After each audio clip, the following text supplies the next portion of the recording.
Bom dia, pessoal. Aqui quem está falando é o Marcel. Para quem não me conhece, eu sou um dos 7 fundadores da SCA. Se vocês não conhecem essa história, vergonha para a liderança atual. Mas, enfim, pessoal, realmente eu estava desde o início da SCA e é uma grande alegria, né, poder estar aqui com vocês. O Ericeira ter feito esse convite para mim e a gente começar esse semestre, né, falando de várias tradições cristãs. E a gente vai começar com o anglicanismo, né? Por mais que eu seja um presbiteriano, eu gosto muito da história da Reforma e os anglicanos certamente têm uma influência gigantesca na história da Reforma, não somente na ilha, né, na Grã-Bretanha, mas nos Estados Unidos, no continente e todo o relacionamento que eles tiveram com as outras igrejas reformadas, contato com os luteranos, enfim, eles foram uma peça fundamental em todo o desenvolvimento da história da Reforma e eles continuam até hoje. É importante a gente entender e tentar aprender com eles coisas que porventura eles possam ter de bom, né? O título aqui é Anglicanismo Católico e Reformado, né? Essa tensão barra harmonia vai ser a coisa que vai pautar muito do que a gente vai falar aqui, né? Isso, como eu vou falar daqui a um tempo, é algo que todo mundo tem que ter, de certa maneira, mas que na história do anglicanismo isso é muito evidente, isso é muito patente, faz parte da identidade da história deles. Como você combinar essas duas coisas, esses dois elementos da vida cristã. Então, vamos começar com uma introdução. Primeira coisa que a gente tem que entender é que história da igreja e teologia são indissociáveis. Para a gente entender melhor como uma teologia está sendo articulada, a gente tem que entender a época, a gente tem que entender o que estava acontecendo, a região, né? Conquanto eu não quero prender teologia só a um processo histórico, né? A gente tem que entender que, ao mesmo tempo, teologia é influenciada por ela. Ela é influenciada pelo contexto intelectual, ela é influenciada pela linguagem que é produzida a teologia, e tudo isso faz diferença. Na história do anglicanismo eu vou falar muito aqui, nesse primeiro contexto histórico, sobre reis, vários reis, que moldaram o que a gente iria conhecer como anglicanismo. Aí às vezes a gente pode pensar, né? Ah, não, esse negócio de misturar Estado com a igreja não é uma coisa muito certa. O protestantismo, na verdade, sempre defendeu o Estado laico. Olha, isso é uma mentira.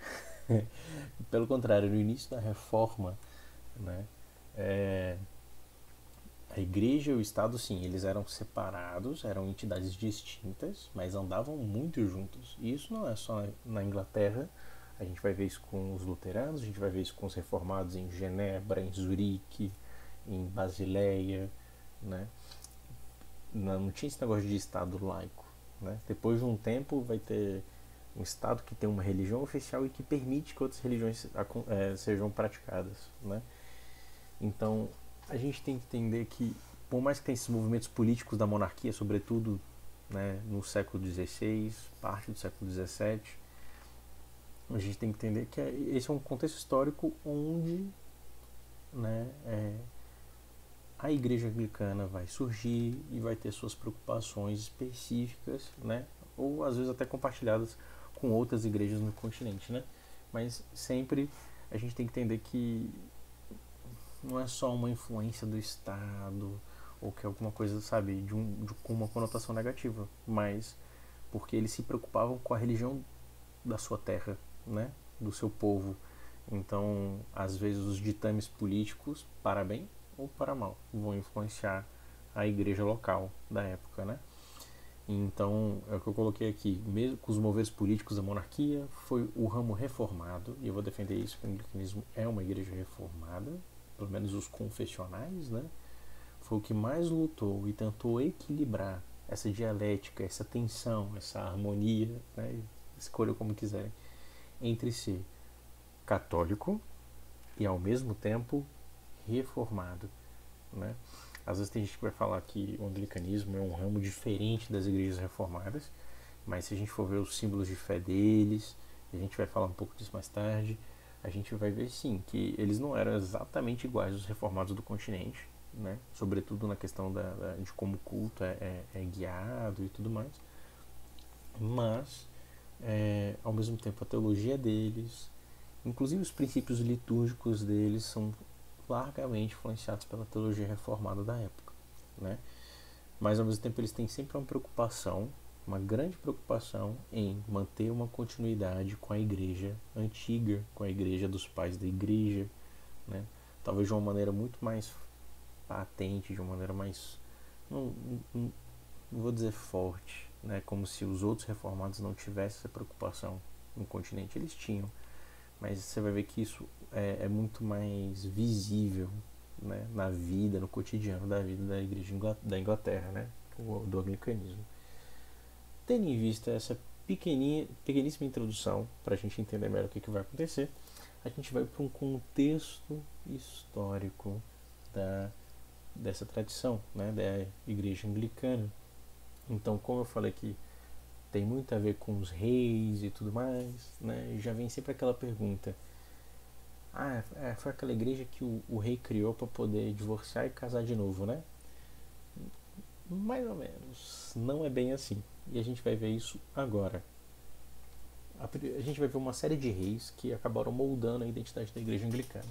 E a gente não poderia deixar de falar do Henrique VIII, que é esse senhor que está aí em cima, né? Eu até coloquei aqui, olha, não foi um divórcio. É bem aquelas lendas de história do ensino médio que a gente aprende, né? Não, é porque ele era casado com uma mulher, ele queria separar e casar da outra, a igreja católica não permitia divórcio, então ele falou, então eu vou criar minha própria igreja, né? Olha, do jeito que é posto é uma grande mentira. Eu não estou falando que o Henrique VIII é um santo ou qualquer coisa do gênero, não, né? Mas não foi exatamente um divórcio e tinha um contexto ali, né? Então, uma primeira coisa que a gente tem que entender é que tinham tensões prévias entre Inglaterra e Roma, né? Entre o povo da Inglaterra e a Igreja Católica Romana. Assim, eu vou resumir muito, mas durante vários séculos antes desse período da Reforma, Inglaterra e Roma já não se bicavam. E às vezes o povo ficava entre o rei, a Igreja da Inglaterra e a Igreja de Roma, tentando sempre recorrer a um para poder contrabalancear abusos que surgiam de alguma outra parte. E não já tinha muito tempo onde, por exemplo, a Igreja de Roma apontava bispos para ficarem na Inglaterra, e eles receberem os donativos e enviarem direto para Roma e não investirem nas igrejas locais, né? Entre vários outros problemas que o povo inglês, que já tinha uma tendência, né, mais assim nacionalista, né? Eu estou sendo anacrônico para falar nacionalista, né? Mas tinha um grande orgulho do seu povo e tudo mais. Já não via com muitos bons olhos, já teve tensões anteriores com a Igreja de Roma, né? Então já tinha uma pequena hostilidade em relação à Igreja de Roma. Em relação ao Henrique VIII, o que aconteceu? Não era exatamente que ele queria um divórcio, mas ele queria uma anulação do seu casamento, né? Qual que é a diferença, né? Para muito protestante isso talvez não quer dizer nada, né? Mas na teologia católica romana da época, inclusive hoje, não existe divórcio, existe anulação de casamento. A diferença é que a anulação de casamento é um reconhecimento que o casamento nunca foi válido, ele nunca existiu, que as pessoas achavam que existia, mas que por infringir determinadas regras, na verdade nunca foi um casamento, né? Então, exemplos mais comuns de casamento com pessoal com consanguinidade, primos, um pai com uma filha, entre outros fatores, né? Hoje em dia, por exemplo, na Igreja Católica Romana, dependendo se o cara era católico, casou com uma pessoa protestante, se a pessoa protestante depois virou católica, tal, e eles casavam, sei lá, só no civil, então poderia pedir anulação. Por quê? Porque foi um casamento que não é sacramentalmente válido. Ele nunca existiu, né? E o que acontece? A esposa de Henrique VIII, né? Ela, na verdade, ela foi esposa do seu irmão mais velho. O seu irmão mais velho que era o sucessor, iria ser o sucessor do pai deles, né? E acabou que ele acabou morrendo cedo. E ele foi. Então essa mulher foi prometida ao Henrique VIII. O Henrique VIII, quando ele era mais jovem, ela era já, tipo assim, acho que uns 10 anos mais velha, se eu não me engano. Ele não queria casar com ela. De maneira nenhuma. E um dos fatores também era consentimento, né? Para um casamento ser válido. Ele não queria, de jeito nenhum. Depois de muito tempo, quando o pai dele morreu, ele decidiu casar com ela. Mas ainda tinha um outro problema acontecendo. Porque segundo as leis da época, gente, eu não estou falando que isso é certo, estou falando que era a regra da época, tá? Segundo as leis da época, se uma mulher era casada e ela tinha já consumado o casamento, né, com relações sexuais com seu marido, caso o marido morresse, ela não poderia casar com o seu irmão, né? Seria um casamento inválido.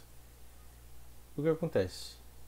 Ela já tinha casado com esse irmão dele, ficou durante vários, não sei se foi mais de um ano, enfim, foi um tempo curto, mas suficiente para ter consumado o casamento. Mas ela jurava de pé junto que isso nunca tinha acontecido. E que por isso ela podia casar com o irmão dele mais novo, o Henrique VIII. Depois que o pai morre, ele acaba decidindo casar com ela, mas depois de um tempo, ele se arrepende. Ele não queria mais ficar com ela. Aí tem a história da Ana Bolena, né? Aí, por isso que eu falo, ele não é nenhum santo, né? Ele não é nenhum santo. É uma outra mulher com quem ele se interessou. E ele falou, olha, esse casamento na verdade por motivos válidos, quer dizer que esse casamento é inválido, porque na verdade ela consumou o casamento com meu irmão e quis casar comigo, mas ela está mentindo. Na verdade ela já não era virgem, né? E pediu anulação.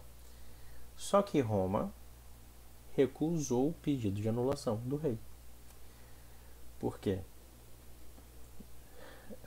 A esposa dele era, né, de família espanhola, da nobreza espanhola, uma nação católico-romana, né? Então, eu estou resumindo muito, tá, gente? Mas então Roma não quis aceitar esse pedido de anulação. Falou, não, ela está falando a verdade, ela não consumou, esse casamento é válido, você não pode divorciar. Aí foi a gota d'água, né? Já tinha tensões políticas, já tinha uma hostilidade contra Roma. Henrique VIII, ele era uma pessoa sanguínea, ele era uma pessoa de sangue quente, não era nenhum santo. E querendo ter uma anulação, um processo legítimo e que, por tudo que eu já estudei pelo menos, ele tinha o direito de pedir, né? Mas não concederam. Então ele falou, poxa, então é assim, então vamos cortar relações. Veja que ele não está aqui nesse momento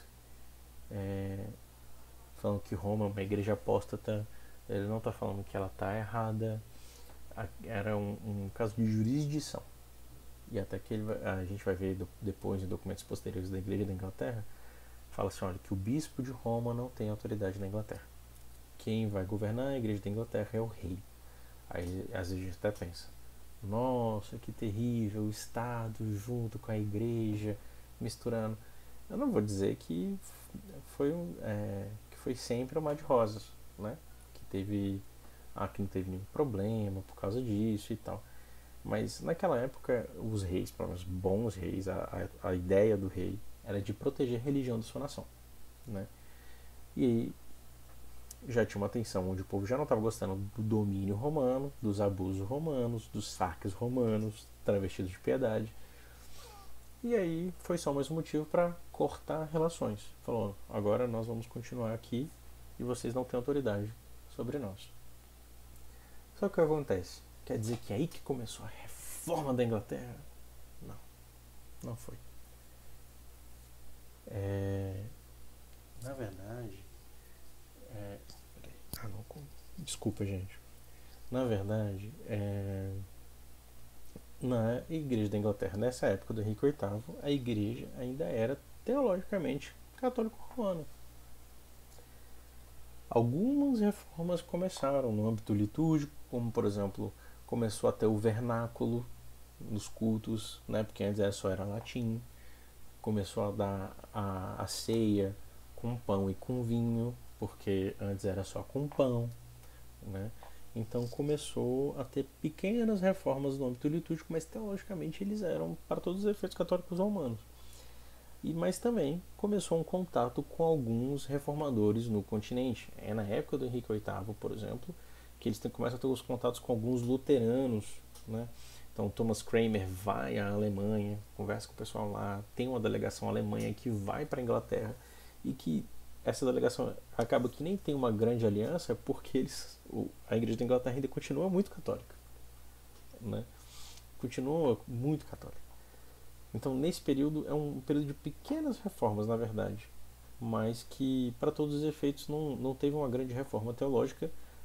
Foi uma reforma muito mais administrativa, por assim dizer, do que uma reforma é, doutrinária, litúrgica, de fato. Então, nós temos o filho do Henrique VIII, chamado Eduardo VI. Eu coloquei aqui The Boy King. Esse The Boy King é um título de um livro de um historiador, eu não sei falar o nome dele, o Ericeira vai saber, que é o Diarmaid MacCullagh, é bem irlandês, não sei, que fala da história do Eduardo VI. Por que The Boy King? Ele começou o reinado dele, se eu não me engano, acho que com uns 8 anos de idade. Ele morreu com 15 anos de idade, ele morreu muito cedo. Mas ele começou a promover várias reformas importantíssimas para a Igreja da Inglaterra. Né? Ele é comparado na época a Josias, aquele rei do Antigo Testamento que encontra a lei do Senhor no templo, faz essas reformas, né? Destrói os ídolos. Então, esse Josias da Inglaterra começa a trazer uma reforma de fato porque se encontra com a palavra de Deus. Então, algumas coisas que acontecem no reinado do Eduardo VI é que ele recebe vários reformadores do continente. Vários. E é aí que eu falo que a igreja anglicana é uma igreja reformada. Pessoas como Martin Bucer, ou Butzer, para quem for mais purista, Pedro Marty Vermigli. O Vermigli teve um menino, o discípulo dele, que eu esqueci o nome agora. O Johann Nalasco. Às vezes tem imigrantes de outras nações, por exemplo, que estavam tendo problemas como holandeses, que estavam tendo guerras religiosas e os católicos romanos estavam lá perseguindo e tal. Eles foram para onde? Para Londres. Né? Alemães foram para Londres. Então, italianos, suíços, enfim, começou a ir uma galera para a Inglaterra. E eles influenciaram grandemente a Igreja da Inglaterra. Coisas importantíssimas que acontecem no reinado do Eduardo VI é a criação do primeiro livro de oração comum em 1549 e uma importante revisão reformada em 1552. Eu vou falar um pouquinho depois, lá mais no final do livro de oração comum, mas um grande resumo é que o livro de oração comum ele era o livro padrão que ordenava a vida de devoção do povo, que não somente trazia a liturgia do culto, mas dos ofícios diários, sepultamento, batismo, orações diversas, ordenação.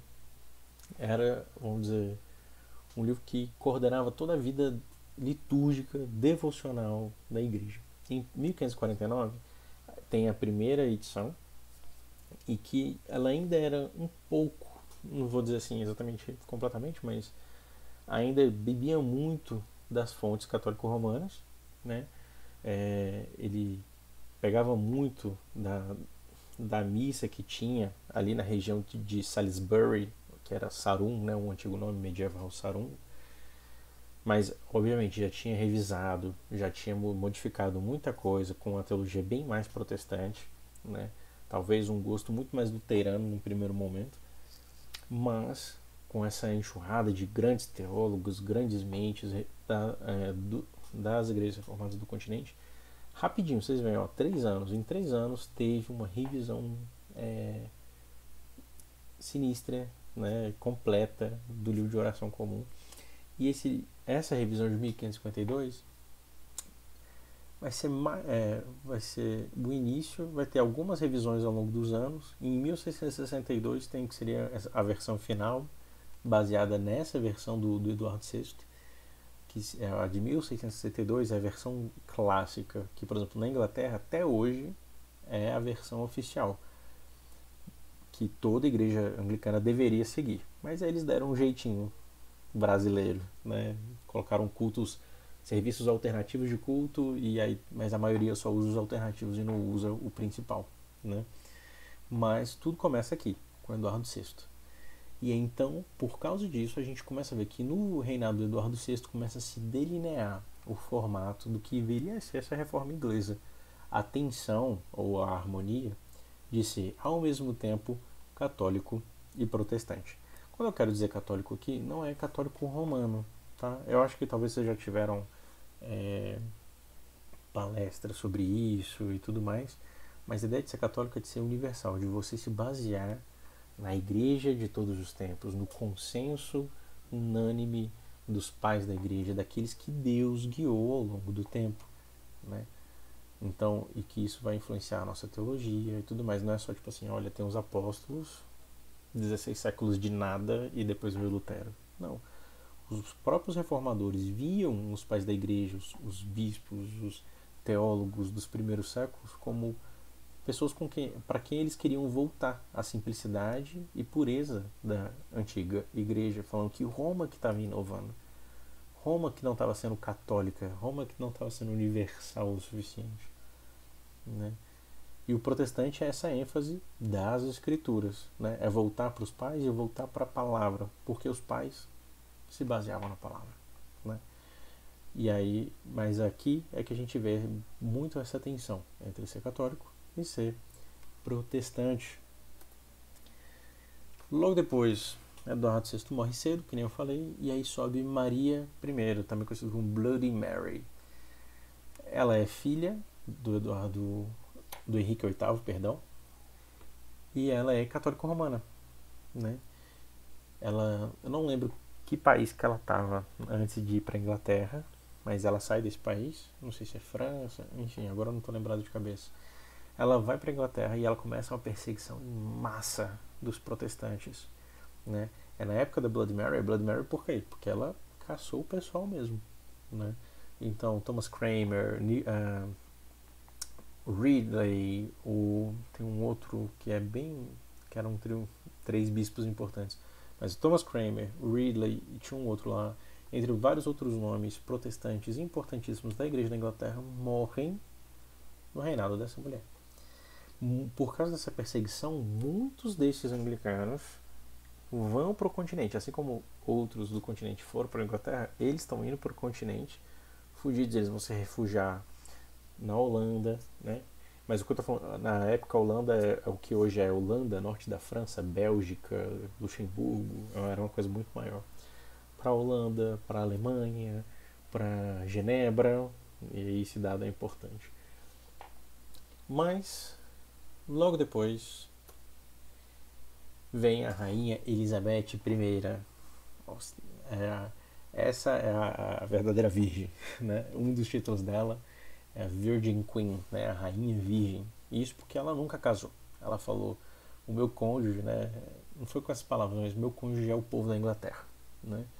Até onde, né? Ela não casou, pelo menos, né? Oficialmente. Se ela teve alguma outra coisa, a gente não sabe, mas pelo menos parece que ela era muito fiel aos seus princípios. Ela também era uma filha do Henrique VIII, né? Ela é filha do Henrique VIII com a Ana Bolena, a segunda esposa dele, depois que ele anula o casamento com a primeira esposa. E ela foi simplesmente uma das maiores monarcas da Inglaterra na época, né? Ela traz de volta os protestantes. Ela faz uma pequena revisão do livro de oração comum, lá em 1559, e ela favorece essa ala mais protestante e calvinista, mas de uma maneira moderada. Nessa época aqui da Elizabeth, já começa a ter os princípios do que viria a ser o que a gente chamaria de puritanismo. Porque essa galera volta, por exemplo, de lugares como Genebra e falam: aqui não está reformado o suficiente. Aqui tem muitas cerimônias. Lá em Genebra que era bom, né? Mas vai ter puritanos mais e menos moderados, né? Vai ter gente que vai ter uma grande ênfase em determinadas, né, dessas ênfases puritanas de uma vida pessoal santa, de um culto santo, mas que ainda assim se conforma aos ritos litúrgicos com tranquilidade. E tem uns que já são um pouco mais hostis em relação a isso. Os frutos desse movimento puritano a gente vai ver só no século XVII. né? Mas esse é assunto para outro momento. Mas começa até ali, mas ela favorece os protestantes, ela favorece os calvinistas, né, que tem na Igreja da Inglaterra, mas ainda assim de uma maneira moderada, né? Aqui a grande ênfase é que eles não vão nem para o extremo do católico romano e nem para o extremo do anabatismo, né? Que era, vamos dizer, o outro extremo da época, né? De uma total falta de eclesiologia, de um certo caos eclesiástico, cada um por si, né? Às vezes parecido com alguns movimentos que a gente vê hoje, né? Mas eles queriam, olha, nós não somos nem católicos romanos, não somos nem anabatistas, somos católicos reformados, né? Era realmente, e tanto que na época dela tinha um teólogo chamado William Perkins, quem é presbiteriano aí deve saber. William Perkins era anglicano, tá? Não era nenhum presbiteriano. E ele escreveu um livro chamado Reformed Catholic. Aí o título tem umas 4 linhas, mas aí tem um texto falando como que na verdade a igreja de Roma que se corrompeu e na reforma vamos voltar à pureza da igreja antiga e das escrituras. É um livro muito bom, acho em inglês na internet fácil, né? Tem um site que tem livros antigos em inglês, né? Às vezes vai estar com aquela escrita antiga e tal, mas muito bacana esse livro. Mais uma coisa importantíssima que acontece no reinado de Elizabeth é a promulgação dos 39 artigos de religião, que é tipo a confissão de fé da Igreja da Inglaterra, né? Os 39 já na verdade já era uma revisão, que primeiro teve 42 e depois aí foi mudando com algumas discussões entre os bispos da Igreja, mas eles chegaram e fizeram esses 39 artigos, que é uma confissão de 39 pontos, que todo clérigo, todo pastor, todo ministro da Igreja da Inglaterra tinha que subscrever, né, para ter a ideia desse establishment, desse estabelecimento, de ter essa moderação, não favorecendo nem católicos romanos ou simpatizantes, né, e também nem alas de um extremismo evangélico, também, sempre com moderação. Então esse espírito de católico e reformado ao mesmo tempo aqui é muito presente. Os 39 artigos se tornam um dos símbolos, né? Eles chamam dos formulários, né? 39 artigos, o ordinal, que é a forma de ordenar, né? os bispos, presbíteros e diáconos, e o livro de oração comum, né? São as 3 grandes coisas que formariam a identidade anglicana. Então a gente vai ver que a cada século essa tensão, né, entre ser católico e ser reformado sempre vai ter novas roupagens, novos desafios, né, e que cada momento um lado ou mesmo os 2 lados tem os seus avanços, tem suas contribuições. É o que eu fiz um pequeno esquema aqui entre os séculos de alguns nomes importantes da Igreja da Inglaterra, né, da Igreja Anglicana. Eu até falo assim, a Igreja da Inglaterra, porque inicialmente era a igreja na Inglaterra, mas depois ela vai expandindo, né, Estados Unidos, nas colônias inglesas no primeiro momento. Então depois isso vai virando a comunhão anglicana, né, do século XIX, se não me engano, já vai virar a comunhão das igrejas anglicanas, né, do qual a Igreja da Inglaterra faz parte, né. Então, olha só, tem esses 2 lados. O católico está em vermelho, reformado está em azul. Então, no século XVII, do lado católico, a gente vai mais católico, né? E quando eu falo católico, novamente, isso não quer dizer católico romano. Todos esses que estão aí não eram, salvo no século XIX, não eram muito fãs de Roma, tá? Por mais que enfatizassem essa continuidade com a Igreja Antiga, né? Então, no século XVII, a gente vai ver os Caroline Divines, né? Por que Caroline? Porque é a época do rei Carlos I, depois o Carlos II, né? Divines porque os estudantes da divindade, né, da teologia. Então a gente vai ver William Laud, que foi um arcebispo de Cantuária, né, foi o chefe da igreja da Inglaterra, que tinha essa ênfase. Lancelot Andrewes, que também tinha um grande conhecimento patrístico. Ele tinha um grande conhecimento de hebraico. E, se eu não me engano, o Lancelot Andrewes foi o o responsável pela tradução do Pentateuco na Bíblia King James, né? O King James, o rei James, né, foi o pai do Carlos I, que foi o pai do Carlos II. Então ele também, mas ele tinha essa grande ênfase mais católica, mas ele debatia, por exemplo, com católicos romanos, falando que eles eram os inovadores, que eles não estavam com a igreja antiga. Aliás, o Lancelot Andrewes, que tem um ditado, eu não vou lembrar exatamente a fraseologia, mas ele vai falar assim, olha,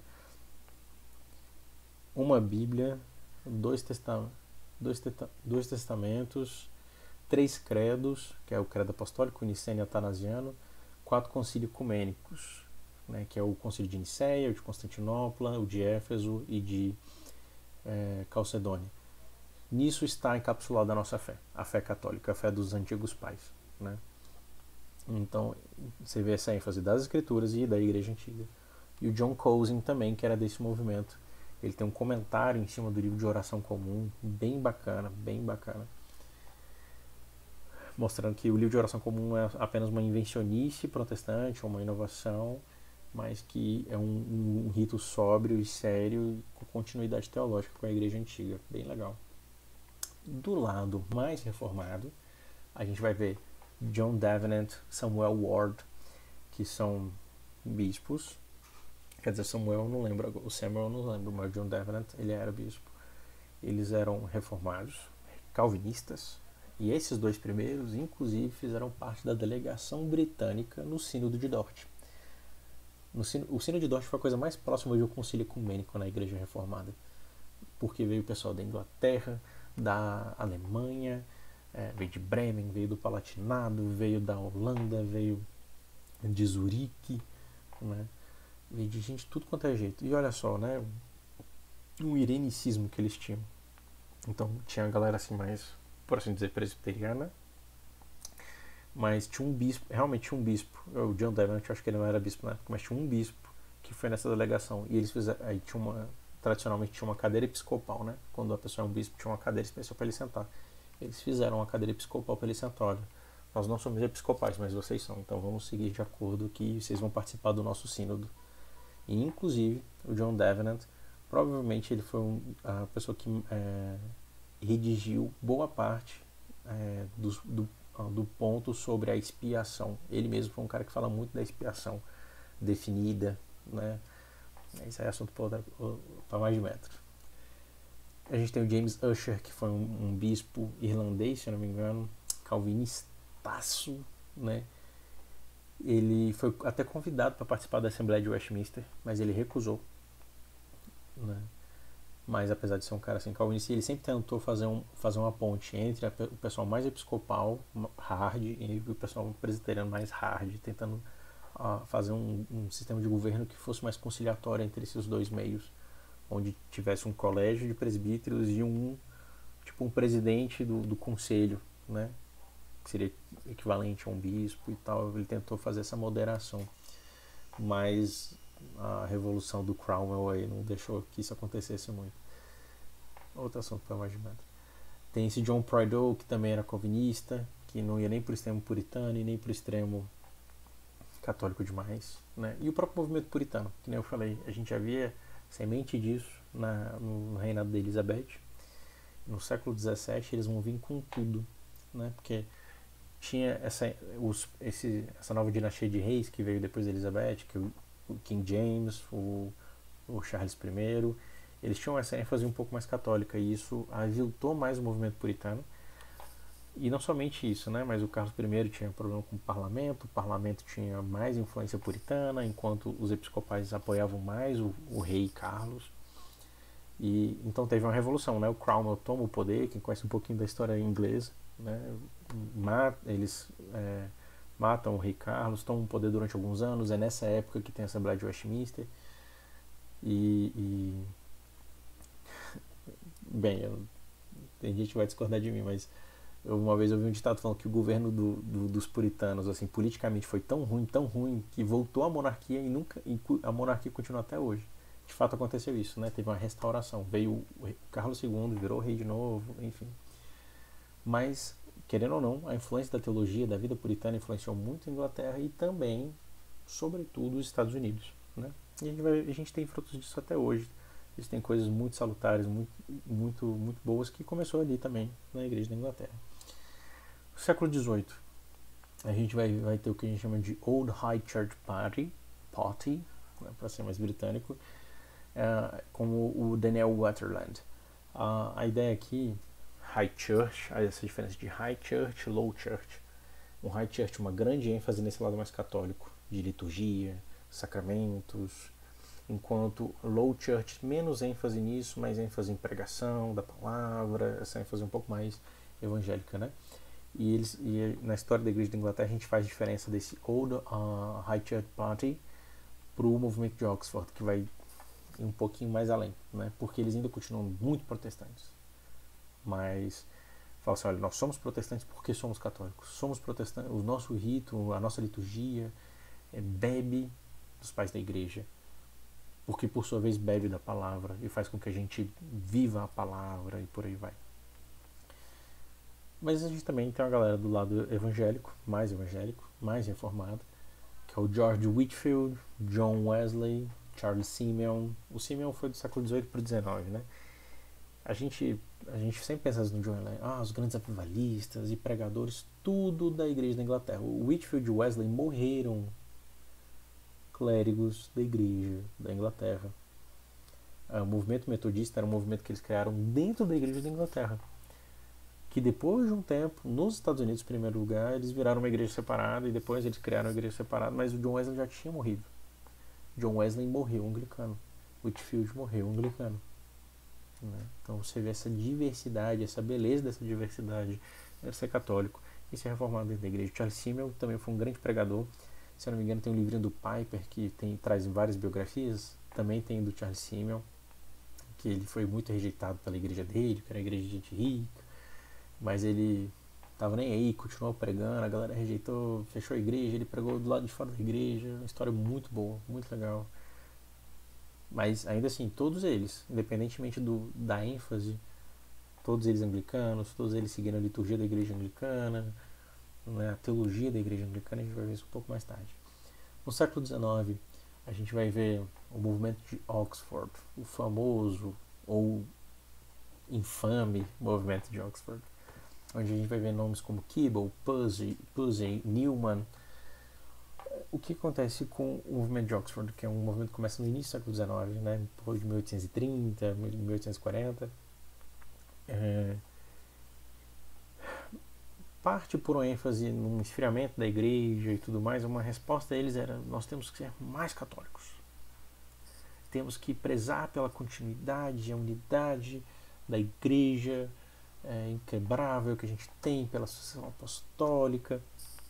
E essa galera, num primeiro momento anonimamente, começou a publicar tratados, né, vou deixar assim, defendendo vários pontos, né, de uma eclesiologia mais forte, defendendo vigorosamente, né, a estrutura episcopal de bispos, presbíteros e diáconos, sucessão apostólica para validação das ordens, validação dos sacramentos, várias outras coisas, né.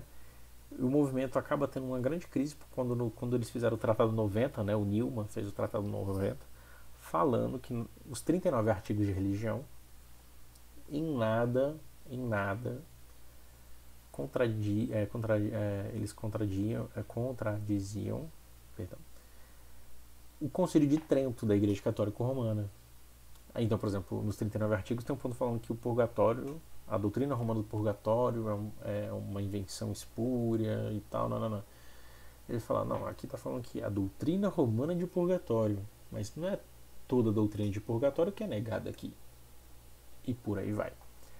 A galera mete o pau no Newman, o Pusey vai ajudar ele no primeiro momento.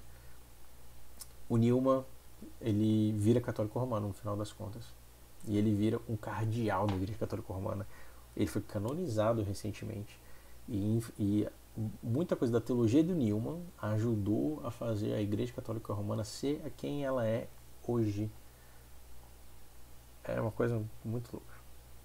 Mas o Keble, o Pusey, eles se mantiveram anglicanos, né? Eles se mantiveram anglicanos. Mas mesmo assim, mesmo no movimento de Oxford, eles eram fiéis ao livro de oração comum de 1662. Eles não queriam inventar novos ritos, voltar a ritos antigos, pelo menos não publicamente, né? Às vezes em capelas privadas eram outros assuntos.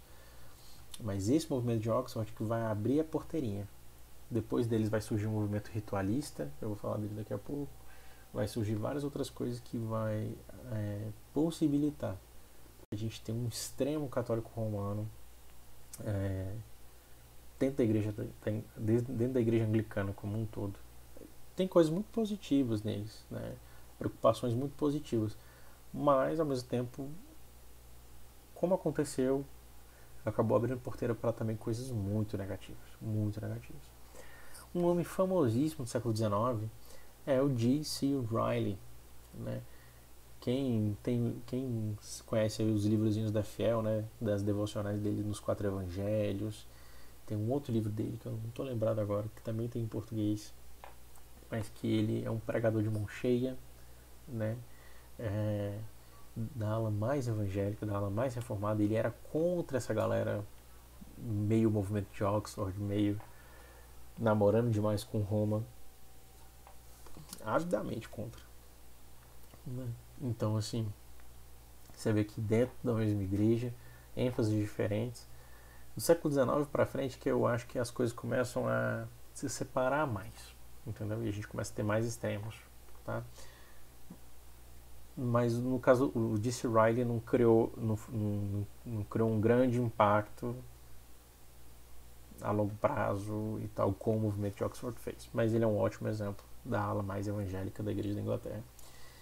No século XX, a gente, do lado mais católico, a gente vai ter nomes como E. L. Maskell, o Michael Ramsay, que foi o arcebispo da Cantuária, né? O arcebispo da Cantuária é tipo o bispo supremo da igreja anglicana, né? Resumindo, não é o Papa, né? Porque eles não são papistas, né? Pelo menos não nessa época. A gente tem o movimento ritualista. O movimento ritualista é um movimento que surgiu depois de algumas coisas, depois do movimento de Oxford. E aí a ideia aqui, enquanto o movimento de Oxford estava muito preocupado com a teologia ser mais católica, eles se preocuparam com que a liturgia fosse mais católica. O movimento de Oxford foi sempre fiel ao livro de oração comum, né, o tradicional. E o movimento ritualista falou, cara, por que a gente não põe um pouco mais, né? Então, às vezes ao contrário do que o pessoal pensa, na igreja anglicana, até mais ou menos esse momento, do 19 para o 20, século 19 para o século 20, como que era a roupa de um ministro anglicano? Ele tinha uma batina preta, uma sobrepeliz, que é aquele mais branquinho em cima, né, um tecido mais branquinho, e só. E às vezes ele tinha um tippet, que era tipo uma estola, né, quem conhece assim, que é um paninho assim, só que o tippet era preto. Não tinha esse negócio de estola com a cor litúrgica, roxo porque é advento, não sei o que. Eles tinham um calendário cristão, mas eles não tinham essas coisas. Na época, por exemplo, com o livro de oração comum tradicional, você até podia colocar velas na mesa da comunhão, mas elas só eram acesas quando você fazia alguma coisa à noite, né? E você colocava 2. Você não colocava muito, porque poderia virar superstição, né? Eles tinham preocupações legitimamente protestantes acerca da liturgia, né? Eles eram muito sóbrios em relação à liturgia, ao contrário do que o povo pensa. Mas o movimento ritualista foi o movimento que começou a abrir a porteira de só batina sobre o peliz, por que a gente não põe várias outras roupas litúrgicas que a igreja anglicana sempre rejeitou porque tinha uma conotação. Na igreja católica romana, essas roupas eram roupas para sacrifício, porque a missa era um sacrifício, porque a eucaristia era um sacrifício, né? Então a igreja da Inglaterra sempre falou, nós não vamos usar isso, porque a nossa ceia não é um sacrifício, nós somos protestantes, né? Mas o movimento ritualista começou a voltar com várias dessas coisas, né? Litúrgicas, não necessariamente doutrinárias. Do lado evangélico, a gente tem nomes muito conhecidos. John Stott, anglicano. G.I. Packer, super anglicano. C.S. Lewis, anglicano, né? Eu acho que eles dispensam apresentações, mas John Stott, um grande pastor, apologeta, pegada missionária. Eu posso falar o quanto que ele já influenciou a minha vida, né? Livros como A Cruz de Cristo, Ou Se Espiritou-se o Mundo, né? J.I. Packer, né? Tem um livro dele que não fosse uma trilogia sistemática concisa, gente. Esqueci o nome, mas é um que é bem fininho assim, que é muito bom também. E ele é professor no Regent College, que é um seminário, tem um seminário anglicano lá no Canadá, né? Mas acho que agora ele já tá cego, tá velho, acho que ele não tá dando mais aula. Mas o J.I. Packer doou, por exemplo, pro Regent College uma coleção de livros puritanos. Então, para você ver essa dialética de ser católico e reformado. E C.S. Lewis, o grande apologeta, escritor, Crônicas de Nárnia, e vários outros livros. Anglicano. Então, para você ver que o anglicano ele é protestante, ele é católico e reformado ao mesmo tempo, e vão ter alas e pessoas que vão enfatizar mais um lado, mais outro lado, para bem ou para mal.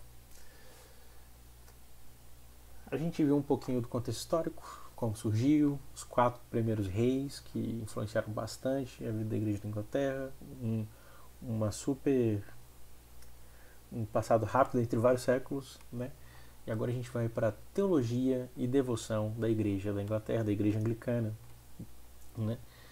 A gente vai ter que ver que eles têm essa tensão, eles têm essa harmonia de ser católico e reformado. Não é somente na história, né, mas na teologia, na devoção da Igreja da Inglaterra, essa tensão continua. Não que outros protestantes não tenham essa harmonia, mas que no anglicanismo talvez seja mais evidente. Se a gente for parar para ver grandes nomes da teologia reformada continental, né, como por exemplo o Guido de Brès, que fez a Confissão Belga, ele tem um livrinho, que eu esqueci o nome agora, em francês, mas eu acho que o Bastão da Fé, uma coisa assim, que é justamente para mostrar que os pais da igreja, né, favorecem, a teologia protestante favorece a ideia dos pais antigos, e que Roma que está inovando, né? A gente vai ver isso com Calvino também. A gente vai ver que a segunda confissão helvética, feita pelo Ernst Bullinger, lá em Zurique, que é o sucessor do Zwinglio, tem uma grande ênfase católica. A gente vai ver na liturgia das várias igrejas reformadas, que vão divergir entre elas.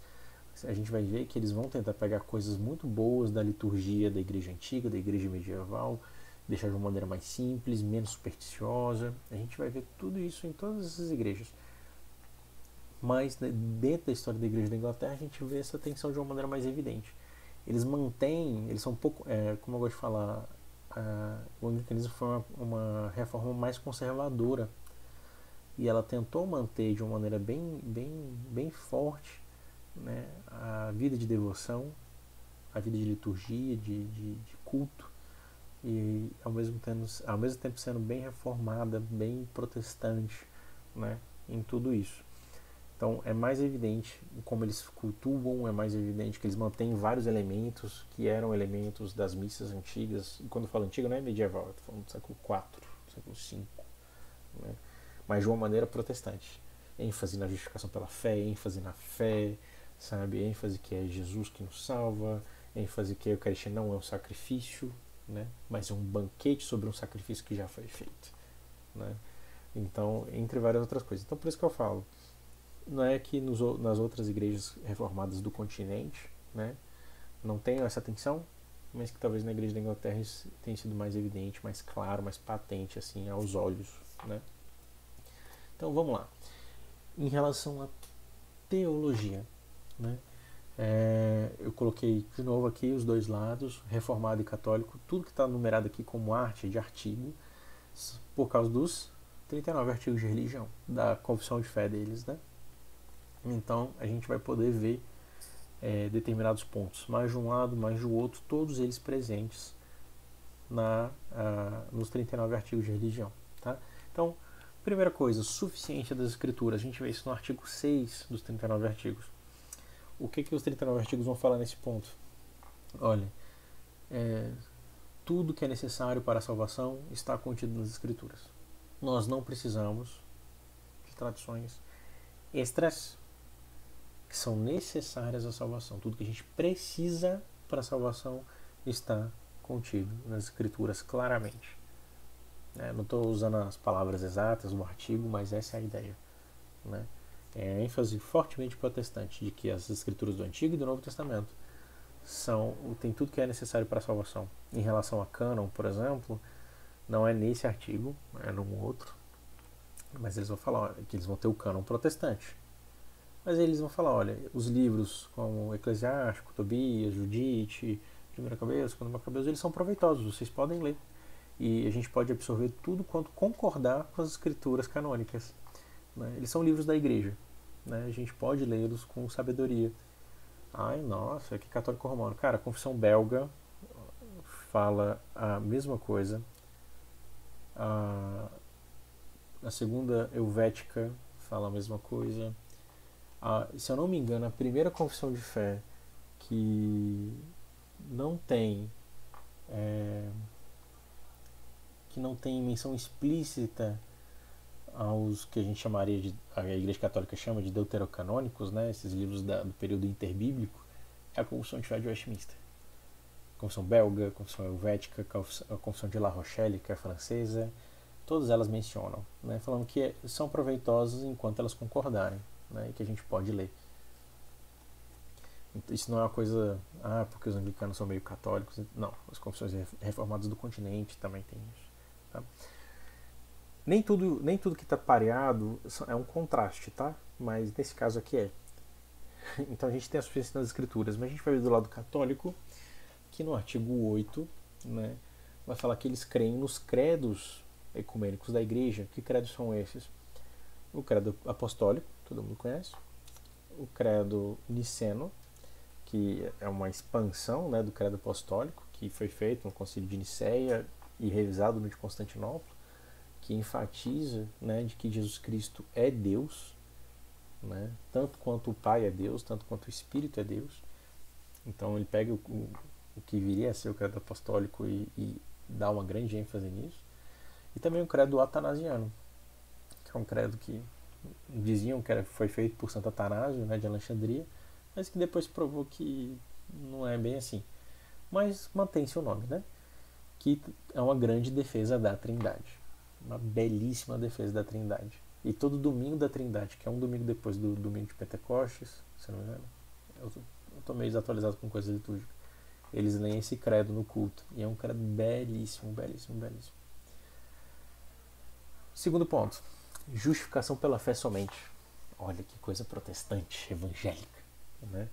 Os artigos 11 a 14 e também o 18 vão mostrar muito isso, de que a justificação pela fé somente, que as nossas obras não nos concedem a salvação, não existem obras de superrogação, que é uma coisa que tinha na teologia medieval, de uma obra que é tão boa que me garantiria muito mérito, ou coisa do gênero. Né? E também tem o 18, que também vai falar que a salvação no nome de Jesus. O segundo ponto, por isso que eu estou falando que nem sempre vai ser pareado, né? O segundo ponto da parte mais católica, no artigo 36, é o que eles muito depois, eles vão chamar de episcopado histórico. O que isso quer dizer? A ordem da liderança da igreja é dividida em 3 ordens: o diaconato, o presbiterato e o episcopado. Né? Tem o bispo, né, como uma figura superior ao do presbítero. E aí o que acontece? Como que é visto dentro da igreja anglicana essas 3 ordens? Vai depender da pessoa. Né? Tem grandes nomes do anglicanismo, como Richard Hooker, entre outros, que vão falar o seguinte: olha, o episcopado é para beneesse, é para boa essência da vida da igreja, é para um bom funcionamento da vida da igreja. Não é necessariamente, vão chamar de iure divino, né, de que Deus ordenou que tivesse o episcopado, mas que desde o início da igreja, logo depois dos apóstolos, né, ou às vezes até os próprios apóstolos, criaram essa função episcopal, como fosse um presbítero acima de presbíteros, para poder ordenar a igreja.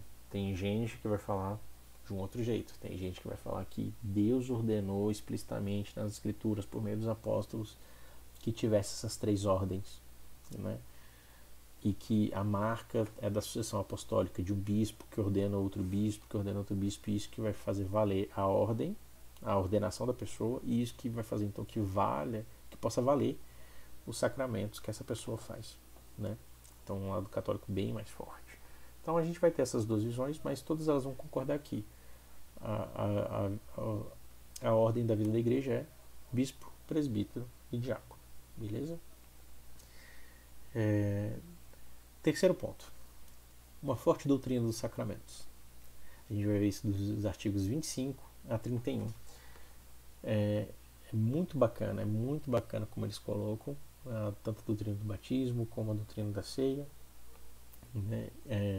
Batendo em várias ênfases católico-romanas, né? Então, por exemplo, vai falar que são 2 sacramentos e não 7, né? Ainda que ele vai falar, olha, os 5 ritos que são comumente chamados de sacramento, a saber, matrimônio, ordenação, extrema-unção, confirmação, não sei o que, agora o quinto eu não estou lembrando. Eles eram considerados sacramentos, né, mas eles não são porque eles não têm todas as características de sacramento. Não quer dizer que que eles negavam a utilização deles na igreja, assim como com outros protestantes. Casamento é um sacramento? Não, mas ele é uma ordenação de Deus, né? A ordenação de pessoas para presbiterato, diaconato, episcopado, as outras igrejas vão ter. É um sacramento? Não, mas é uma ordenação da parte de Deus, né? Que faz toda a diferença. No caso do batismo, ele vai enfatizar que não há confissão, que era o sacramento que estava faltando, que não tem necessidade de confissão auricular, uma confissão privada, né? Mas que o batismo ele purifica você dos pecados, ele regenera, né? E que não haveria necessidade de você ter confissão de pecados, porque o batismo é suficiente para perdoar pecados, né? No caso, nossa, mas muito católico, não sei o que, mas cara, vai ver qualquer confissão reformada. Confissão belga, confissão, catecismo de Heidelberg, vai pegar confissão de Westminster, né? A confissão de Westminster ela se assegura mais para não ter enganos de que o batismo faz, né? Mas ela fala que ele é um meio de graça, né? Onde Deus opera a graça em quem recebe o batismo. Agora, como é que funciona? São outros 500, né? Eu acho que o Westminster, como é uma confissão mais velha, assim, posterior, né? Ela já vai tomando todos os cuidados que porventura poderia ter em outras, né? Na parte da Eucaristia, da ceia. Gente, a Eucaristia é um termo, assim, até bíblico, tá? A Eucaristia não é coisa de católico. Porque a Eucaristia quer dizer literalmente ações de graças. Então, quando a gente tem lá na Bíblia, quando fala que Jesus partiu o pão tendo dado graças, literalmente ele está falando ali, ó, Eucaristém, né? Jesus deu ações de graças, né? É um termo bíblico isso. Vai falar que não é um sacrifício, porque era isso que Roma falava, que você não é exatamente que você estava ressacrificando Jesus, mas você estava apresentando novamente o sacrifício de Jesus para o Pai, e isso te dava méritos, e os méritos dos santos e de Maria eram aplicados, enfim, uma bagunça em vários sentidos. E eles batem forte na ideia de que a ceia não é um sacrifício. Eles vão falar também que a ceia, ela você se alimenta espiritualmente da carne e do sangue do Senhor Jesus Cristo. Aí é uma forte influência calvinista, né? De que não quer dizer que o católico romano vai falar que o pão e o vinho viram a carne e o sangue sob a aparência do pão e do vinho. O luterano vai falar que a carne e o sangue estão junto com o pão e o vinho, de uma maneira sacramental, mística, mas que estão fisicamente lá, por uma série de questões. Não vou entrar nos méritos agora. Hoje, por exemplo, tem muitos batistas que vão falar que a ceia é só um símbolo, que qualquer coisa que opera é porque a gente olha para aquilo ali e sente, né, come, é a nossa fé operando. Mas aí o que ele vai falar, os 39 artigos, que é uma versão bem reformada, bem calviniana, bem de Calvino, é de que o pão e o vinho não viram a carne e o sangue, tampouco a carne e o sangue de Jesus estão presentes fisicamente ali, porque Jesus continua sendo humano, então a carne e o sangue de Jesus continuam lá no céu.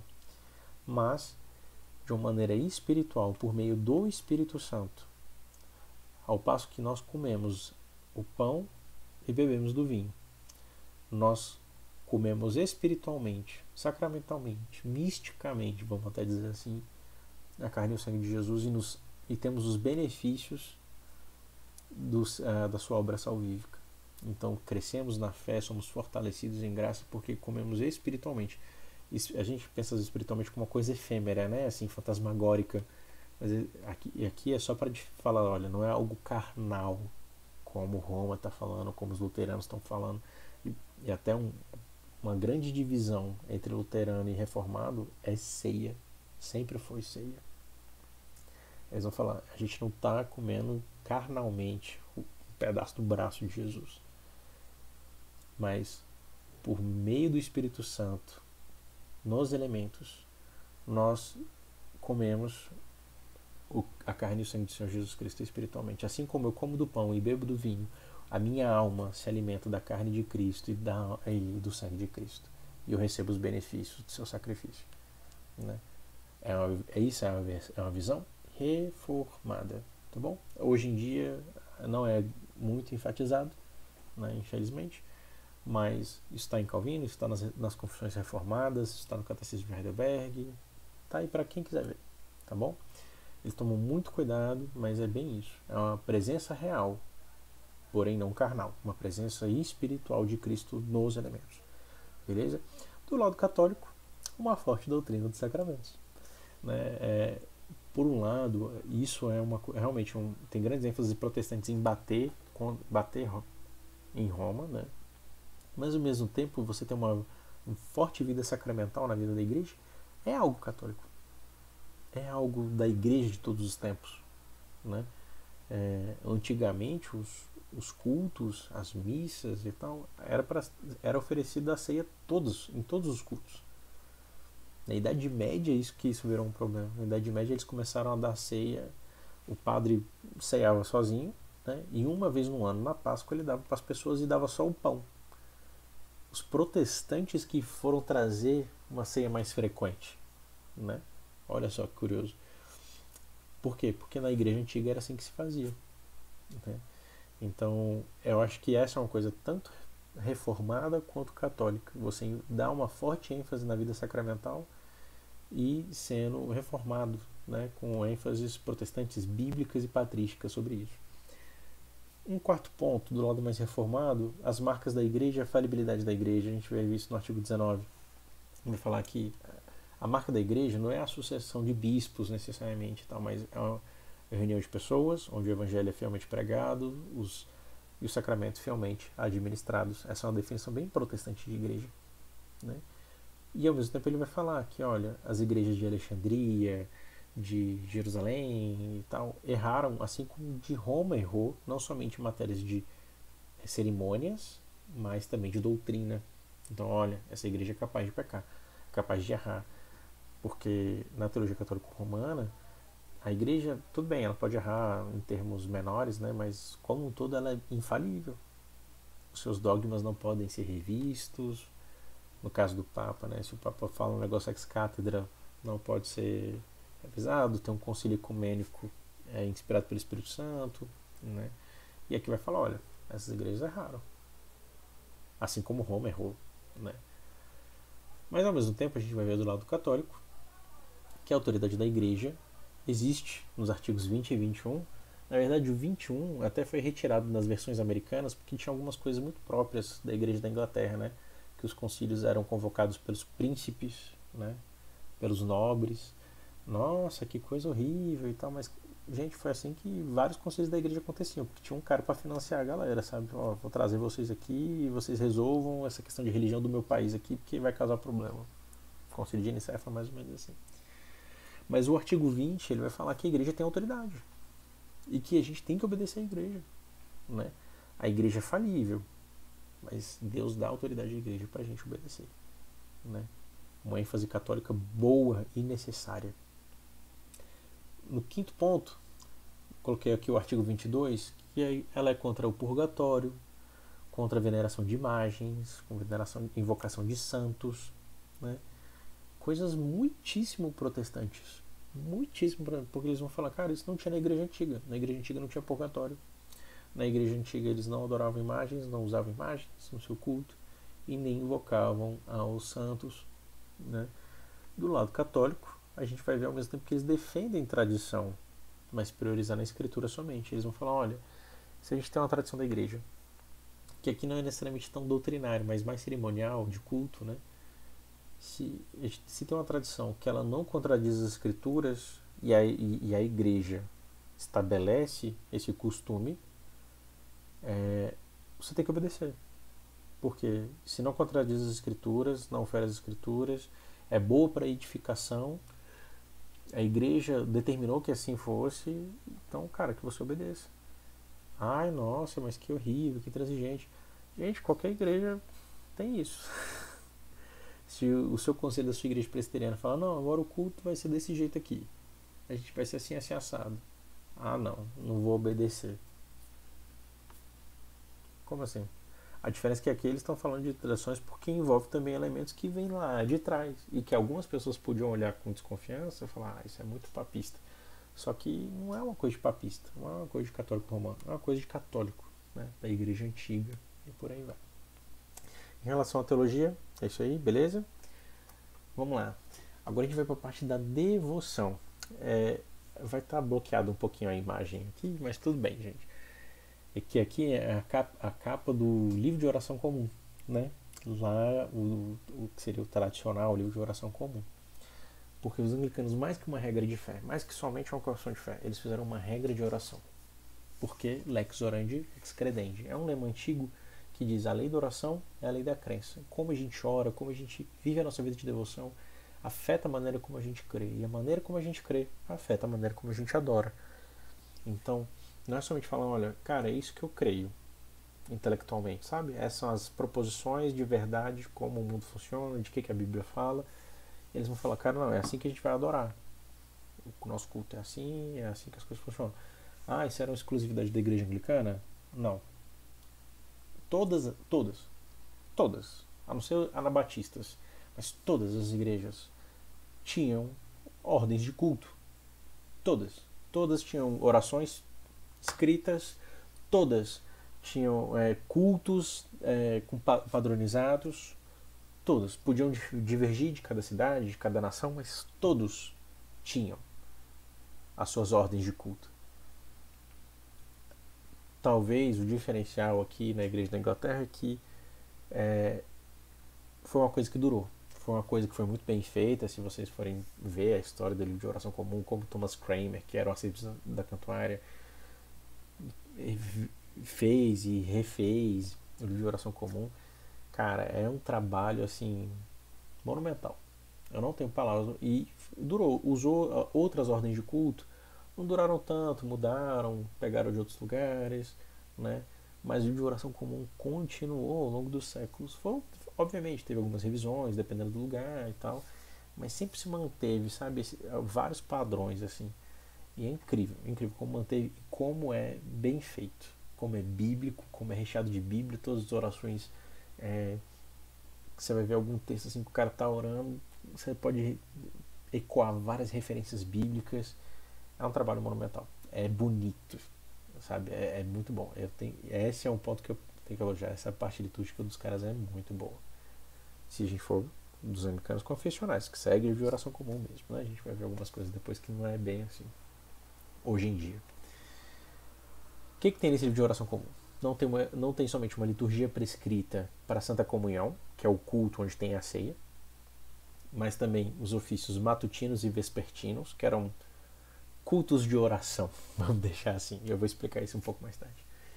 Mas também liturgia para o batismo, sepultamento, leituras bíblicas devidas, apontadas para cada um desses momentos. E, além disso, também eles seguiam um calendário litúrgico completo, com leituras específicas para cada domingo. Então tinha as leituras para cada domingo. O segundo domingo depois do domingo da Trindade. A leitura do Antigo Testamento é tal, a leitura do Novo Testamento é tal, a oração é tal. que eles chamam coleta, né, que é uma oração pequena, que não é exclusividade anglicana, outras igrejas tinham, reformadas também. No ofício matutino é assim que funciona, é assim que é a ordem, é assim que você vai ler, etc, etc. Tudo bem estruturado, tá? Aí eu vou passar de uma maneira bem breve, porque cada coisa aqui, tá? Como que é a estrutura, eu vou falar tanto da Santa Comunhão quanto dos ofícios matutino e vespertino, tá? A Santa Comunhão, eu lembro que eu ficava assim, gente, cadê a ordem do culto? Só tô vendo esse negócio de ceia aqui. Porque eu pensava que ceia era só um momento da ceia. Mas para eles, o culto principal é o culto que tem ceia, né? Quando não tinha ceia, o que era uma coisa que acontecia em épocas, lugares, não tinha essa parte número 3 da Eucaristia, tinha algumas orações. Mas previa-se que o regular era que tivesse ceia todo domingo, né? Então vamos lá, tem 3 grandes partes o culto anglicano tradicional, segundo aqui, tudo isso aqui, segundo o livro de oração comum de 1662. Vocês conseguem ver isso em inglês de graça no site da Igreja da Inglaterra, em HTML, beleza? Não tem em português uma tradução decente dessa versão. Eu fiz uma tradução homemade para mim, mas e quem quiser depois eu passo. Mas basicamente é assim que vai funcionar, tá? Tudo eu vou estar falando segundo o livro de oração comum, o LOC, né? O BCP, Book of Common Prayer, de 1662, tá bom? Primeira parte, uma introdução. O culto começa com o Pai Nosso, os 10 mandamentos com Kyrie. O que é Kyrie? Aquele Senhor, tem misericórdia de nós, né? Na Igreja Católica aqui no Brasil eles usam tem de piedade de nós, né? Mas eu acho muito mais evangélico falar tem misericórdia de nós. Então, eles oravam Pai Nosso junto, todo mundo junto. Aí tinha os 10 mandamentos. Então, o pastor falava, não terás outros deuses diante de mim. Ele lia lá o mandamento. Aí o povo inteiro, Senhor, tem misericórdia de nós e faz o nosso coração seguir a tua lei. Não tereis mais de escultura. Senhor, tem misericórdia de nós e faz o nosso coração seguir a tua lei. Né? Inclina os nossos corações a seguir a tua lei. Todos os 10 mandamentos. E tendo esse pedido de misericórdia e pedido para que o nosso coração incline a obedecer a lei. E uma coleta pela rainha. Né? A gente está falando aqui da Igreja da Inglaterra, né? O livro de oração comum de 1662 tinha uma pequena oração pela rainha. Outras versões do livro de oração comum, em outros países, não vai ter isso. Né? Nos Estados Unidos, África do Sul, acho que de Gana, Quênia, todos eles já não têm essa coleta pela rainha, mas na Inglaterra até hoje tem, né? Que eles oram pelo governante do seu país, né? Coisa que realmente todo crente devia fazer, independentemente de quem ele seja ou o que ele faz, de bem ou de mal. A gente tem que orar pelos nossos governantes. Um segundo momento, que é o momento da palavra, né? Então tem uma leitura do Antigo Testamento, tem uma leitura do Novo Testamento. Como eu falei, no domingo, na Eucaristia, na Santa Comunhão, no culto, leitura do Antigo Testamento e do Novo Testamento é o mesmo texto, né, apontado para cada domingo todos os anos, ou seja, todo ano, todo domingo, teria as mesmas leituras para cada domingo do ano. Nossa, meio limitante, né? Assim, repetido, vou ouvir sermão repetido e tal. A ideia aqui não é de aqui, nesse momento, da ceia, beleza? Eu vou falar um pouco melhor nos ofícios vespertino e matutino. Aqui no momento é de seguir o calendário cristão, de você seguir o ritmo, né, da expectativa, nascimento, morte, ressurreição do Senhor Jesus Cristo, Pentecostes, Ascensão, Pentecostes, Domingo da Trindade, sobre o que Jesus faz e o que nós fazemos depois que Jesus faz o que Ele faz por nós, né? Anualmente você meditar na mesma palavra, meditar não é na mesma mensagem, porque às vezes o sermão podia ser baseado mais no texto do Antigo Testamento ou do Novo Testamento, ou um versículo do Novo, no ano depois ele faz um outro versículo, mas a ideia é que é o mesmo tema, e ano após ano você vai meditando, você vai se aprofundando, isso vai entrando na sua alma, né? Meditando essas mesmas passagens ano após ano, né? a leitura do Antigo, do Novo, o Credo, aqui é o Credo Niceno, não é o Credo Apostólico, é a versão completa, o Snyder Cut do Credo Apostólico, é esse aqui. E depois vem o sermão, né, onde ele prega uma passagem do Antigo, uma passagem do Novo, né, relacionado ao domingo, né, do calendário litúrgico. Aqui, um dado interessante, poderia ser lido uma homilia do livro de homilias, né, um sermão. Homilia é sermão, né? Uma homilia do livro de homilias. A Igreja da Inglaterra tinha feito um livro com vários sermões sobre vários assuntos. Tem 2 livros. Um foi principalmente feito pelo Thomas Cranmer e o outro foi mais feito pelo John Jewel, um bispo também anglicano, de orientação calvinista, sobre vários assuntos, tanto de idolatria quanto embriaguez, justificação pela fé. Então tem coisas mais morais, outras mais doutrinárias, que serviam como parâmetro doutrinário da vida da Igreja da Inglaterra e que poderia ser lido. Em vez do pastor fazer um próprio sermão, ele poderia pegar um dia e falar: olha, eu vou pregar agora do livro de homilias, né? E são sermões muito bons. Se vocês pegarem para ver, tem na internet também, em domínio público e tal, né? São homilias muito boas. Assim, em inglês da época, meio prolixo e tal, mas quem está acostumado aí a ler sermão de puritano e tal, tá em casa, né? Puritano nasceu nesse meio aqui. Beleza, leitura do Antigo, do Novo, Credo, sermão. Beleza? Aí começa a parte da Eucaristia, começa a parte da ceia, até o final.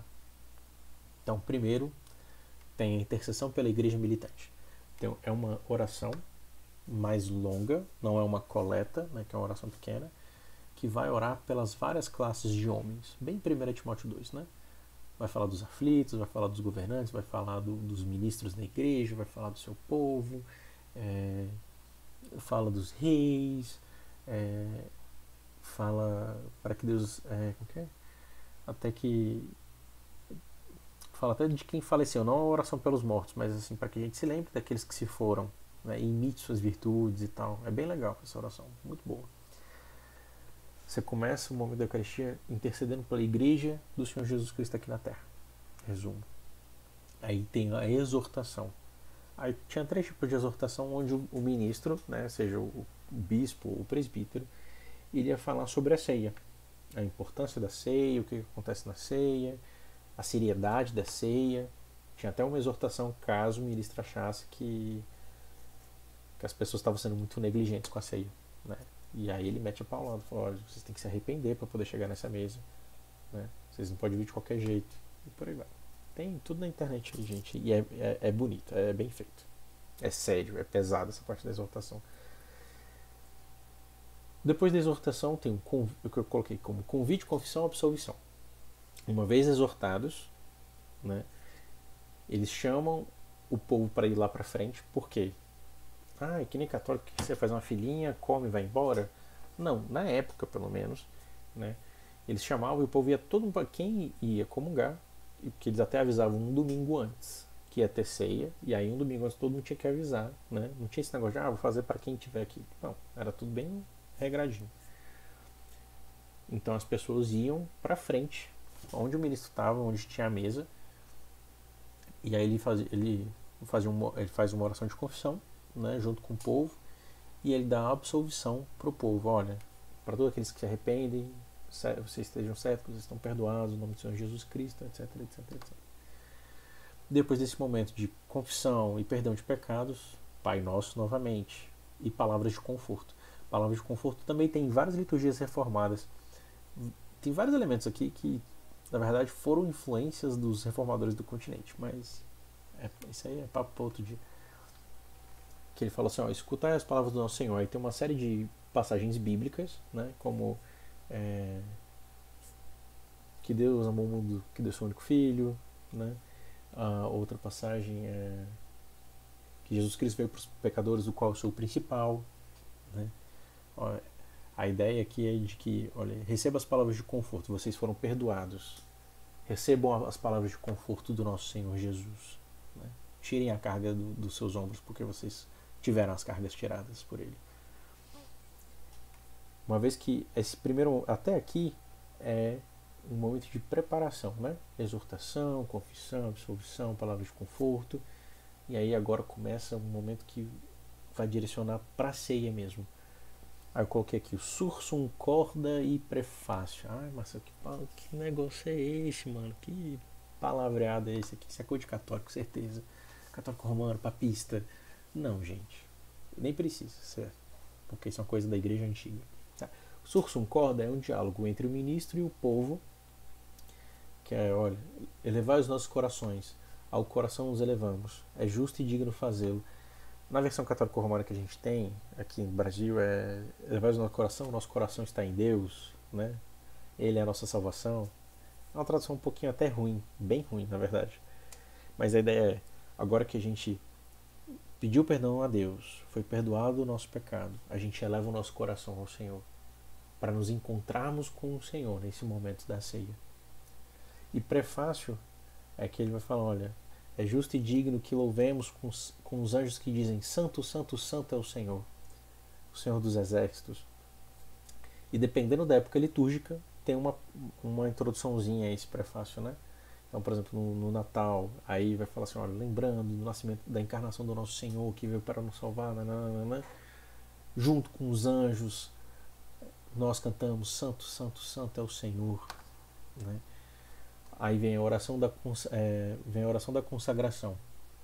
Uma vez que nos elevamos ao Senhor, o ministro vai orar, ele vai pegar o relato da instituição da ceia, né?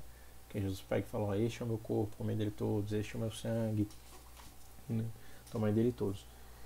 Porque todas as vezes que tomardes, em memória de mim, tarana, tarana. Logo depois que ele consagra os elementos, então começa a distribuição dos elementos. Ele vai dar o pão e ele vai dar o vinho, não suco de uva, vinho, para quem está lá na frente, né, que se preparou para a comunhão. Então distribui, toda vez que ele distribui, fala, olha, este é o corpo de Cristo que é dado por ti, tenha fé e receba em nome dele.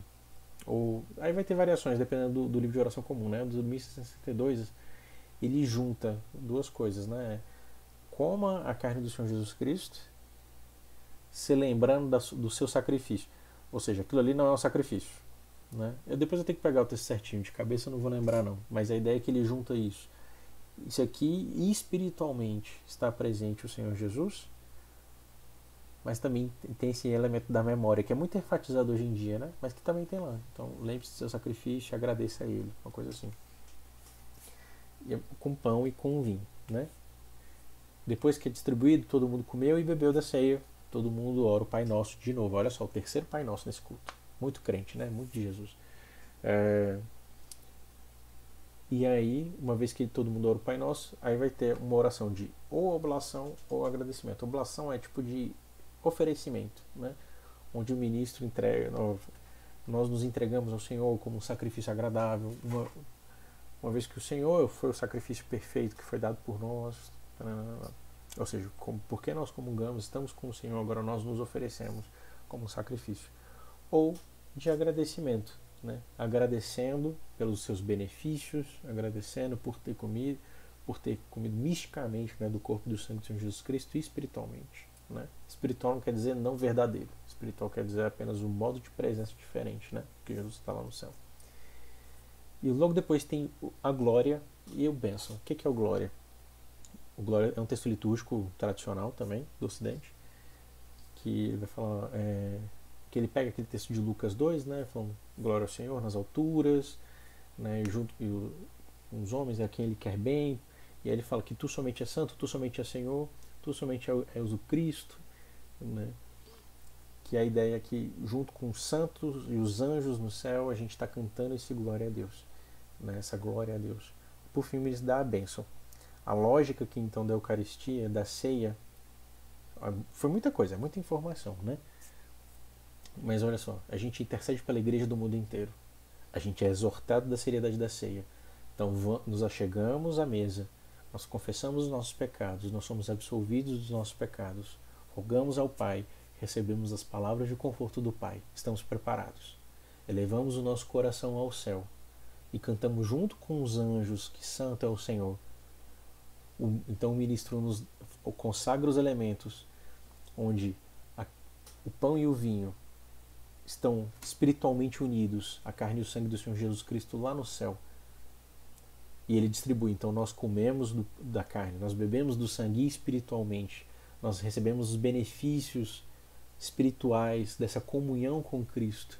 Rogamos o Pai Nosso lá no céu, unidos com Cristo, nos entregando a Deus, agradecendo a Deus e cantando glória com os anjos a Deus. Então somos despedidos do culto. É bonito. Tem uma lógica teológica, bíblica maravilhosa nesse culto. Eu não poderia elogiar mais esse culto anglicano tradicional, né? Que tem vários elementos bíblicos, católicos no sentido de universais, protestantes e reformados também. O Thomas Cranmer, que visualizou isso, ele foi um liturgista assim de primeira classe. É muito bom. Esse é o culto anglicano. Mas percebe que não tem nenhum momento aqui tem cântico, não tem música, tem oração e tal, leitura, mas não tem música. Porque a ideia do culto da Santa Comunhão é que é um momento de oração e de ouvir a palavra e a gente comungar com o Senhor, mas ali exatamente não era um momento de cântico e tudo mais. Que momento era esse? Os ofícios matutino e vespertino, ou em inglês o Matins e Evensong, né? Qual que é a ideia aqui por trás desses ofícios de oração? No mundo medieval, e na verdade até no mundo antigo, né, o povo tinha, e sobretudo depois em círculos monásticos, depois ficou muito recluso aos círculos monásticos, tinha um ciclo de 7 orações diárias, 7 momentos de orações diárias, que era o ofício diário, né?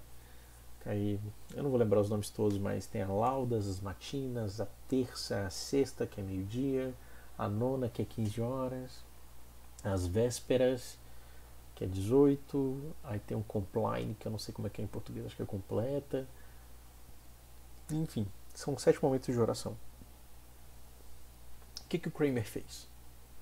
Ele falou, cara, isso não pode ficar recluso. Nesses ofícios que o povo orava, que o povo cantava. Por exemplo, o povo cantava os monastérios beneditinos, eles cantavam o saltério inteiro em uma semana. Que eles dividiam em 7 momentos de oração, eles dividiam os salmos durante 7 momentos, durante 7 dias. Eles cantavam 150 salmos, né? E o Cranmer falou, mano, isso é bom demais para ficar recluso aqui. Essa espiritualidade tem que ser do povo inteiro, ler a Bíblia toda, cantar os salmos todos, entendeu? Isso tem que ser do povo inteiro de Deus, não pode ficar recluso no monastério.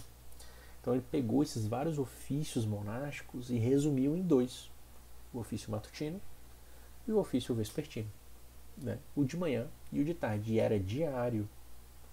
Na vida devocional do inglês, né, era esse culto de oração, esse ofício de oração todo dia, né? E como é que era? No primeiro momento, introdução. Tem sentenças, confissão e absolvição. Essas sentenças são frases bíblicas de tons penitenciais, como do Salmo 51, como de Ezequiel, como de... tem um outro agora, esqueci que é muito... 1 João, né? Que o ministro podia ler um ou mais dessas sentenças, né?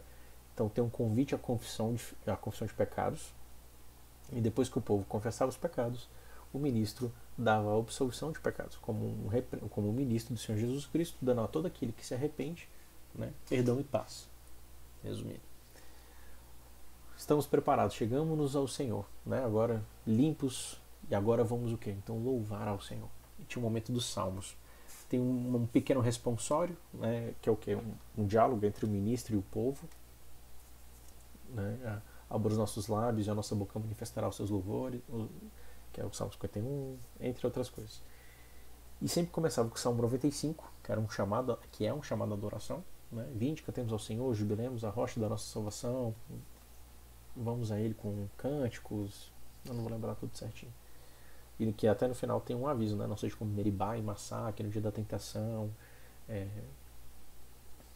provocaram a ira, não, por isso eu jurei na minha ira, não entrarão no meu descanso. É um chamado de adoração, mas com uma seriedade, que nós temos que obedecer ao Senhor.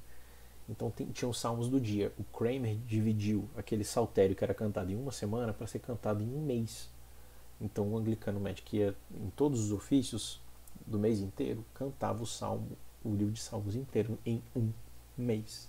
Então 2, 3 salmos a cada ofício, né? Então, assim, a ideia aqui de cântico vai ter uma grande ênfase nos salmos. A ideia de hinos e tal é uma coisa que vai surgir depois. Vai ter uma discussão no século XVI, no século XVII, que vai ficar mais forte isso, né? Começa a colocar cântico, inclusive no culto da Eucaristia, mas assim, no início do culto, antes de começar tudo, e depois que acaba tudo, né? Sempre aqui o cântico é primariamente salmos, alguma passagem da Escritura ou algum cântico antigo da igreja, né? Algum hino tradicional dos séculos da igreja, como Te Deum, né? Que é um cântico que foi feito por Santo Ambrósio no século IV. Mas vamos lá. Então tem os salmos do dia que são cantados ou lidos, né? Mas o pessoal fez tons para cantar esses salmos e tudo mais. Tem até um jeito, tem um canto anglicano, Anglican Chant, né? Que é um canto simples, que é uma transição do gregoriano para uma coisa um pouco mais elaborada, mas que ainda assim é bem simples, justamente para facilitar cantar os salmos. Uma vez que a gente cantou o Senhor, então a gente recebe a palavra do Senhor. Tem a leitura e tem um cântico, né? Tem uma leitura do Antigo, uma leitura do Novo, né? Aqui a leitura, ao contrário do culto da Eucaristia, essa leitura é sequencial. E o Kramer organizou de uma maneira que você seguia o calendário civil, né? E que você lia a Escritura quase toda em um ano. Algumas passagens que ficavam de fora, tipo boa parte de Apocalipse e algumas outras passagens. Mas você lia quase tudo da Bíblia em um ano, todos os anos, se você seguisse as leituras do ofício diário. Então, olha só que bacana. Então, você lia o Antigo Testamento e tem dois cânticos, tem um cântico, tem duas opções de cântico, no matutino, duas opções de cântico no vespertino. Aí você lê o Novo Testamento, aí você canta, né? Depois deles o credo aqui, o credo apostólico, não uniceno, né, que é um credo menorzinho. Aqui é só leitura, a princípio não tem sermão aqui. A ideia é que a leitura da palavra ela é suficiente.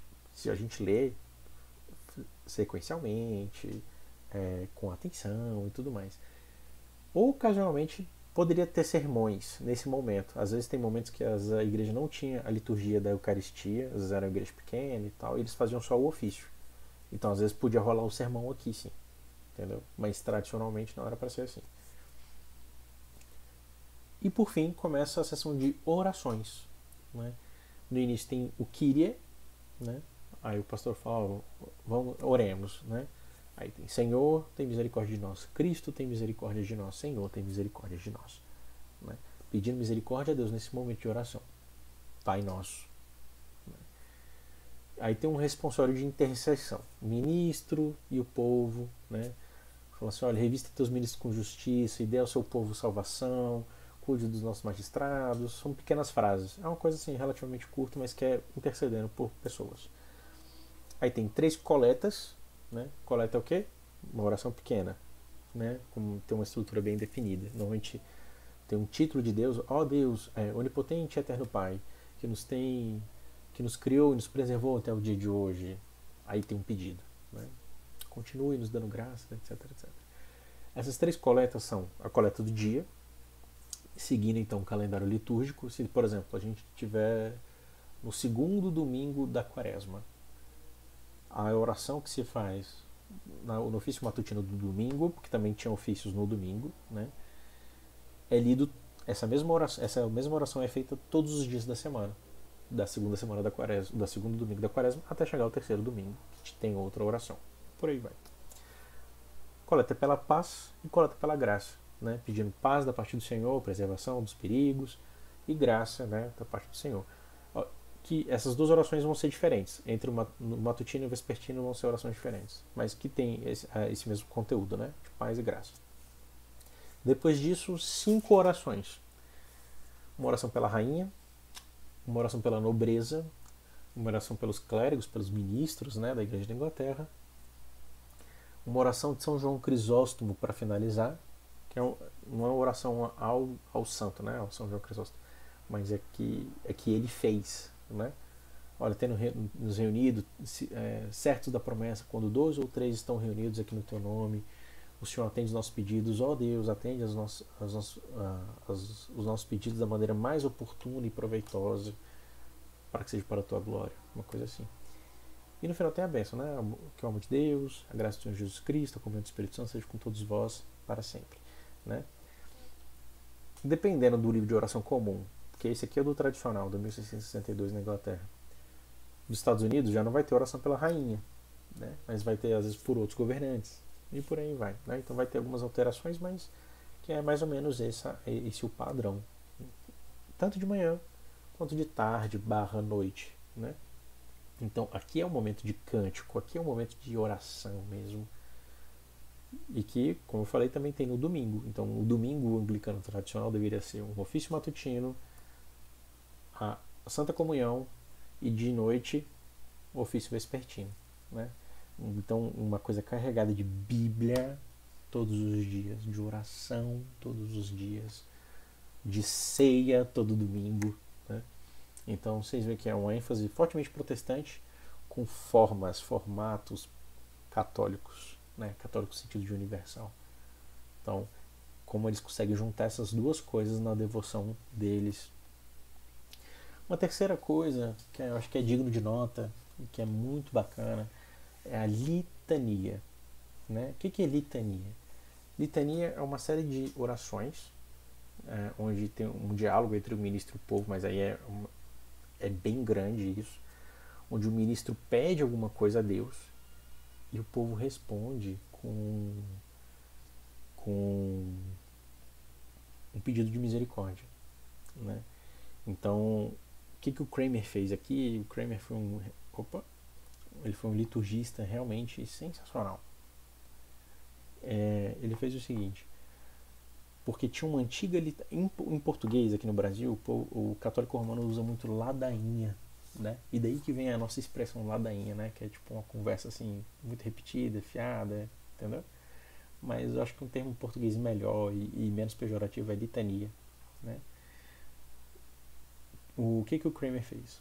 Tinha uma antiga oração medieval, uma litania medieval chamada Litania de Todos os Santos, que tinha uma introdução, tinha vários pedidos para Deus e depois tinha uma série de pedidos para os santos, tipo assim, São Fulano, rogai por nós, São Ciclano, rogai por nós.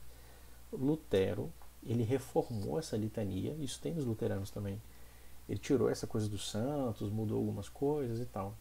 Aí o Kramer pegou essa litania reformada, transformada, né, de Lutero, e algumas outras influências, ele modificou e fez essa litania, que é belíssima, é maravilhosa.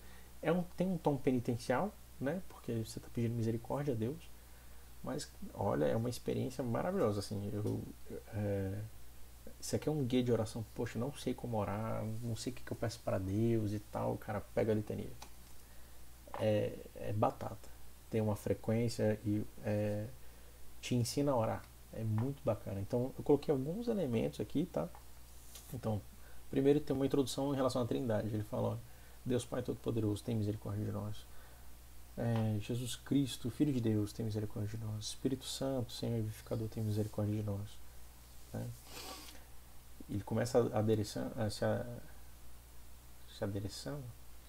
se dirigindo à Trindade, né? Aí começa uma série de pedidos onde a resposta é: livra-nos, bom Senhor. Então, livra-nos, Senhor, da tua ira. Aí tem livra-nos da sua